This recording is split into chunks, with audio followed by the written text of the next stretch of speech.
What's going on, everybody? This is Island Hopper TV coming to you from India. We're going to talk about things to know when you visit. Let's do it.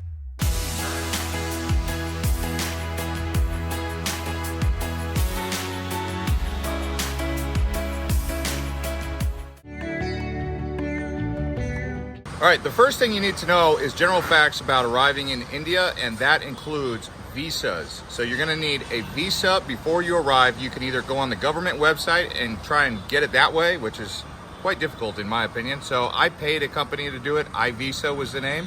I will try to put a link below if you guys wanna try and get a hold of them. But you know, you gotta go on the government website, make sure it is an official visa for India before you arrive.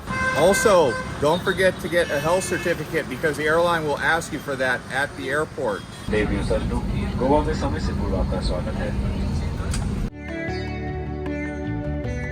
All right, so one of the things you probably want to know is where to start in India, where to go. So we began in Delhi. That's the two big places, Delhi or Mumbai.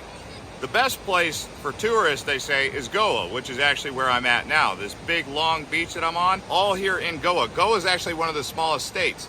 But from here, you could either go south to Kochi, which is in the far south of India. Not quite Sri Lanka, but still far southwest. If you go to the middle, you can hit Bangalore, okay? You could go to Calcutta. Calcutta is another big city. I would say 3 areas that you might originate depending on what side you're coming in. Mumbai, Delhi, or Calcutta. From there, you can expand into places like Jaipur, or you could go to Rajasthan. A lot of people here say go to Rajasthan, or you could go to the north, to the Himalayas, Rishikesh, or some of the other towns up there at the foothills of the Himalayas.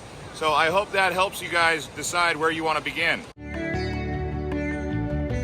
Obviously, there's the Taj Mahal, which you see right behind me. There's also the Golden Triangle, which includes Agra.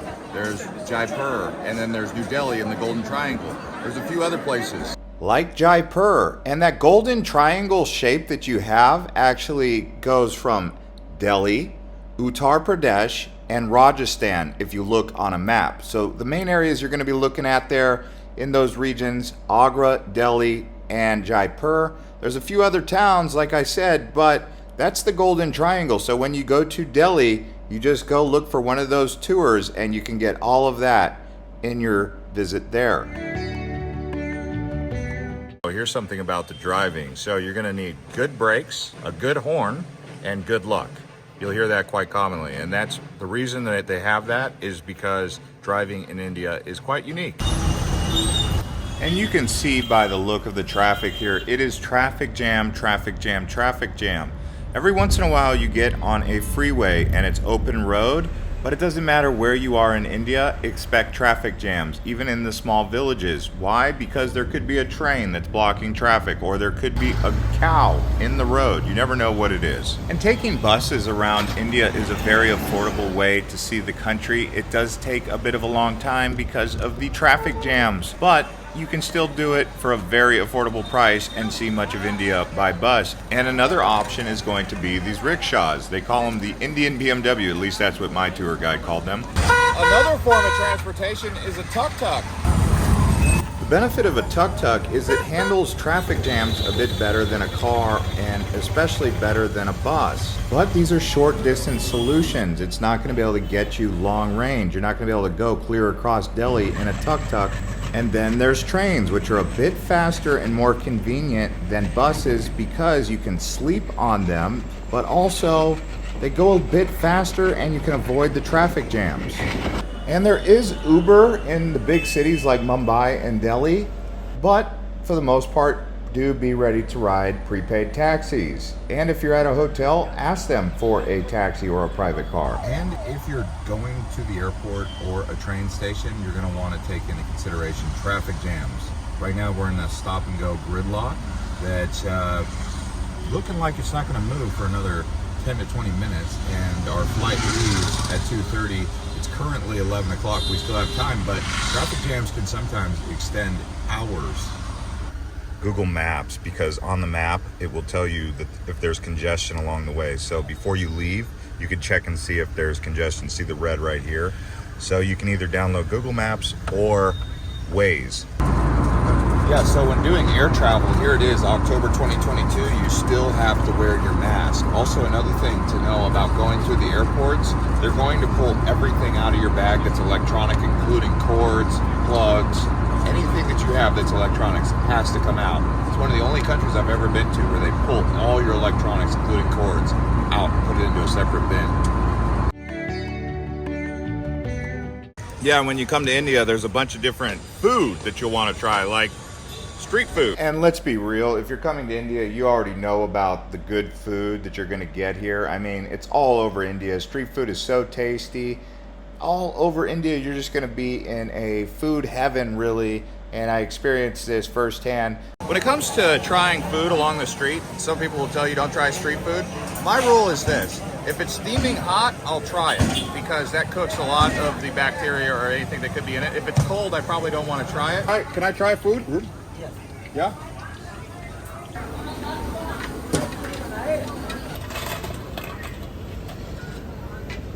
And to talk more about the street food, what you're basically trying to avoid is deli belly. It's basically diarrhea that's contracted in India by tourists, and it's usually contracted because of a lack of sanitation, whether it be the water or the food quality or not cooking it all the way through. You know, whatever the case may be, you don't want to get a bad case of the runs while you're in India.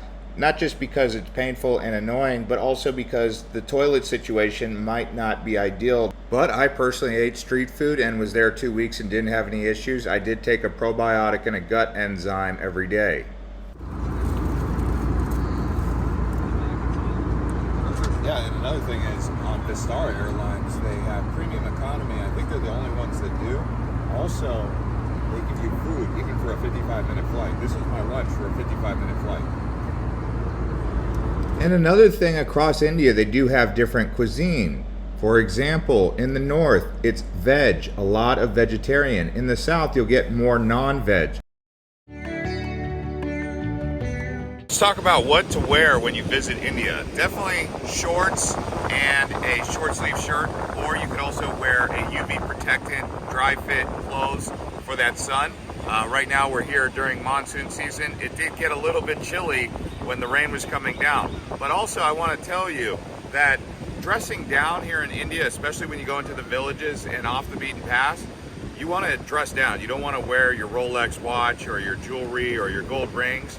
You don't want to appear as though you've got too much money or an easy target. So keep that in mind when it comes to dressing down. I'm not saying that everywhere in India you got to dress down, because there might be some occasions you're at a nice club or a hotel and you want to dress up, that's fine. But when you're going out into these small towns, these small villages, consider dressing down, not wearing your best clothes in your entire closet. All right, let's talk money in India. So the official currency that you're going to use here is rupees. So when you go to the ATM or the cash exchange, you can use US dollars and you can use your card at international ATMs and some of the local ATMs. The problem is not all of the ATMs are working around the clock. I've gone to several different places where the ATMs were down, so I had to go to another one. ATM was down. And the thing is, ATMs are scattered far apart. It's not like they're condensed. It's amazing. ATM still doesn't work. That's the second one. Have a couple blocks and then find another down ATM. So keep that in mind. So take out large amounts when possible. But typically they're only allowing me to withdraw about 10,000 rupee even at the airport, and that comes out to about $130. Now when it comes to using the cards, you can use Visa, you can use MasterCard, but American Express, not so easy. But when it comes to actually having cash on you and negotiating with vendors or taxi drivers or people in the towns, you're going to want to have smaller bills on you, like 10 rupee or 20 rupee. And if you can get a chance to do that in abundance, get a bunch of those, because when you're walking around, you're going to want to have that small bill, because it's hard for them to typically get change for 500 or 200. So having the smaller bills on you is always a good thing. And another thing to know about visiting India, there's going to be lots of animals in the streets and on the roads. For example, this cow right here is just one example of what you'll see when you come to India. Look at this cow. He's just walking around the town like it's nothing. You'll also see monkeys doing the exact same thing. He's coming to me right now. Look at this. There's a dog. So get used to seeing lots of animals. I've even seen rats hanging out, chilling. Like, no problem. So animals inside the city is very common.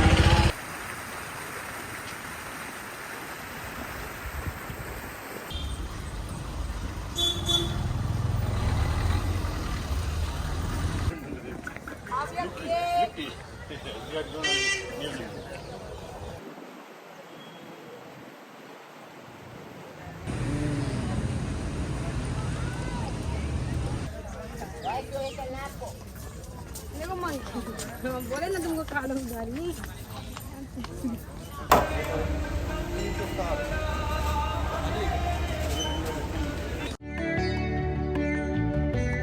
Now, when it comes to more general facts, 1.3 billion people live in India, making it the second largest country in the world behind China.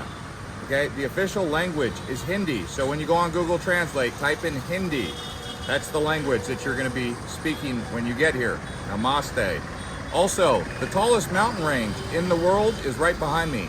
It's the Himalayas. They share that with Bhutan, China, and Nepal. But right that way, up the Ganga River right here, is the Himalayas, the tallest in the world. Did you know in India there's actually 22 languages that are recognized as official languages, but there's actually more than that. There's over 121 tongues, different languages, but they're not all official.